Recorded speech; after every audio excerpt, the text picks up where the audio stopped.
La Bible dit dans le livre de Romains au chapitre 1, le verset 4, je lis à partir du verset 3.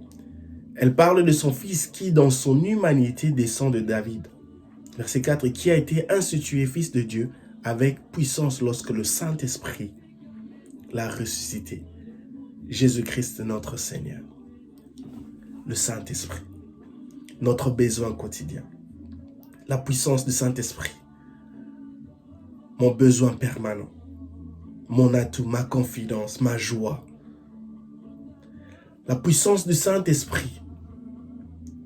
Et c'est ce dont nous avons besoin. C'est ce dont nous avons besoin. Et elle doit être notre besoin quotidien. De vivre, de palper la puissance du Saint-Esprit dans notre routine quotidienne.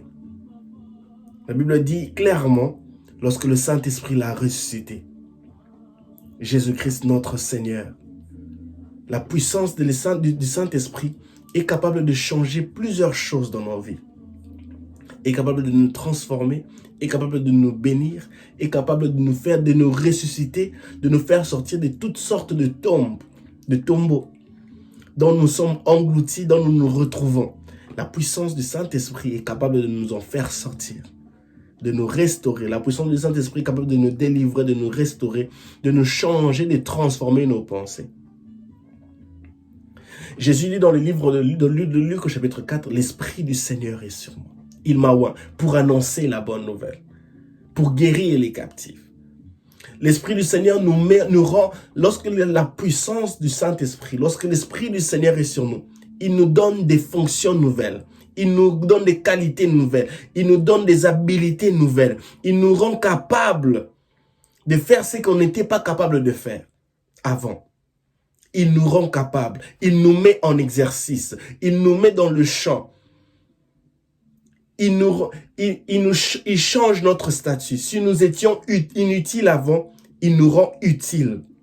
L'Esprit de Dieu, le Saint-Esprit. Dans le livre de Zacharie au chapitre 4, la Bible dit clairement, nous allons lire le livre de Zacharie au chapitre 4. Zacharie chapitre 4, la Bible dit, je lis à partir du verset 6, « Il me reprit et me dit, voici le message que l'Éternel adresse à Zorobabel.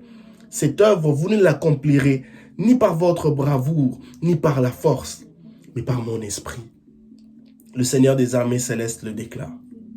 Par mon esprit. Par l'esprit du Seigneur Jésus, par l'esprit de Dieu, nous accomplirons de grandes choses. Tu accompliras de grandes choses. Que personne n'ait de courage en cette année 2022.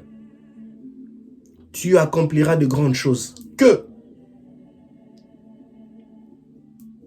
en te basant, en t'appuyant sur la puissance du Saint-Esprit.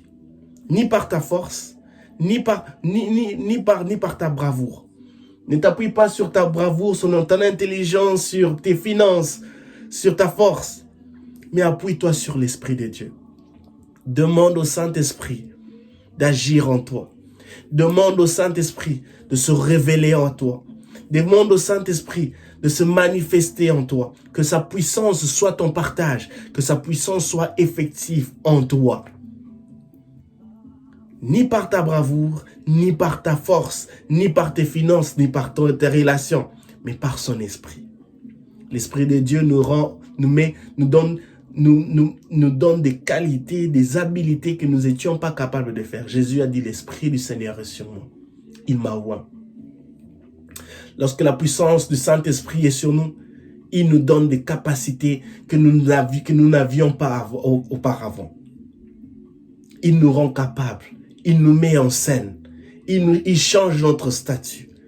Et il nous aiguise pour une nouvelle mission, pour une moisson, pour une nouvelle mission, pour des grandes choses. Il fait de nous des machines de bénédiction. Il fait de nous des machines de bénédiction pour que plusieurs en bénéficient.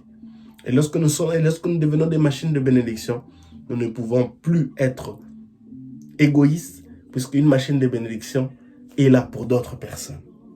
Que Dieu te bénisse et que la puissance du Saint-Esprit soit ton partage. Au nom de Jésus. Amen.